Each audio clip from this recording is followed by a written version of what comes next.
กระบอกเราไปทำไมเพื่อนเองบ่แม่นว่าที่บอกว่าบ่มักเรา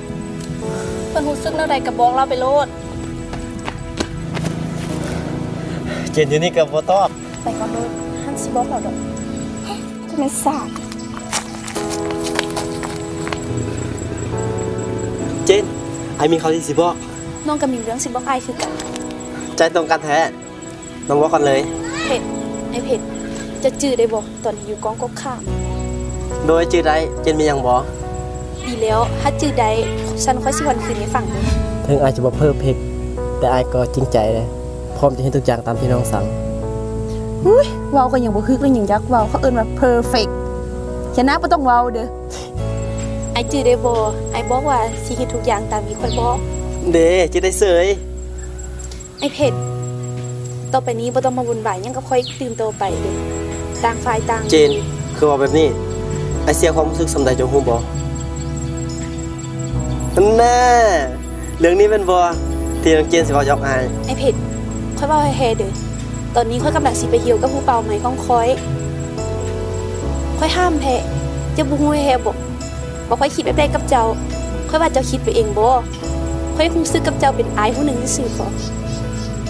เจนแล้วที่สุดบิ๊กเทเลคอมเด้มันหมายความว่าจังได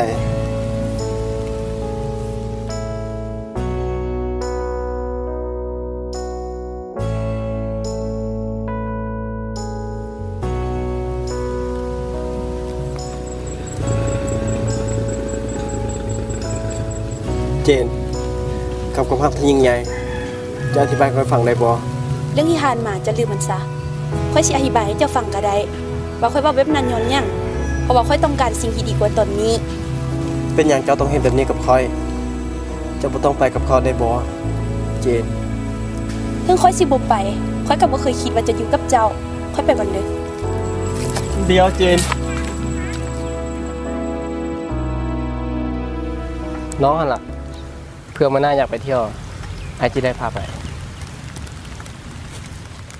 เอ้าเจนคือมาไวแท้ไปกันเลยสาวๆไปรถอยู่ทางหน้าคุณ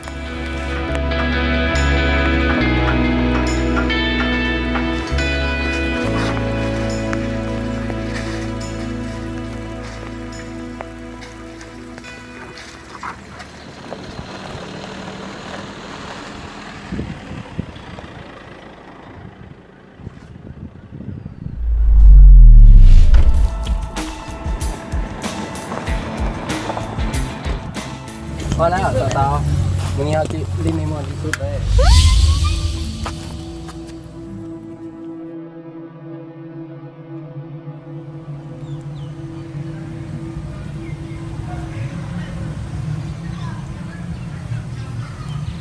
เชื่อหน้าเด้อพวกสู่2 คนน่ะห้ามพลาดอีกเด็ดขาด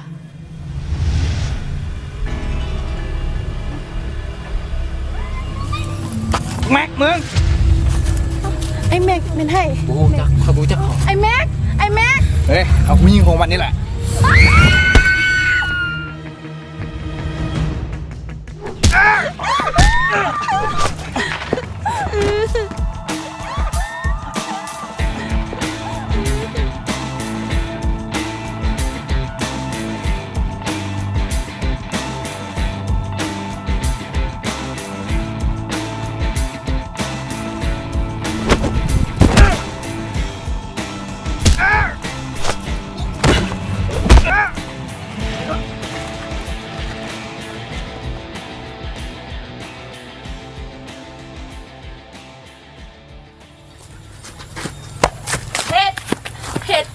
หยุดเจ้ามาได้จังได้ทางนี้ค่อยมาไก่บ้านนี้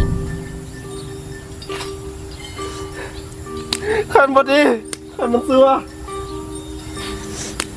คอยขอโทษที่คอยบ่ยอมฟังคำสั่งของเจ้าบ่ยังตัวเองให้ดีเด้ออย่าลงเสือคำว่าลอยๆของคนที่เฮาบ่รู้จักไอ้เพชรหยุด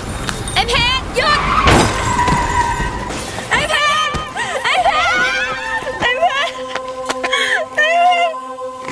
เห็นใจดีๆไหมเธอค่อยมานี้แล้วค่อยมาหาเจ้าแล้ว จะเป็นห่วงคอยเป็นห่วงคอย คอยเป็นห่วงเจ้าไอ้เฮนใจดีๆไว้คอยอยู่นี่แหละ เจนไอ้ขอโทษเด้อที่ไอ้บ่เฮ็ดตามคำที่น้องบอกไอ้อดเป็นห่วงน้องบ่ได้ไอ้ได้ตัดสินใจและนำรถมา หูบอกไอ้บ้าไปแล้วทั้งที่รถมาใกล้บ้านนี้ก็นำมาจนได้ เรื่องแค่วันมีคนที่บอก เจนไอ้มีข่าวดีสิบอก เจนที่เรื่องประวัตินี้แต่เราเอาของรางวัลเด้อนี่เป็นทางเดียวที่ไอ้จะซื้อเครื่องแพงให้น้องได้ คอยต้องการเงินตอนนี้นะคอยต้องการให้เจ้ากลับคืนมา ถึงไอ้จะบอกเพิ่มเพกแต่ไอ้ก็จริงใจพร้อมที่ทุกอย่างตามที่น้องสั่ง ต่อไปนี้บ่ต้องมาวุ่นวายหยังก็ค่อยตีนโตไป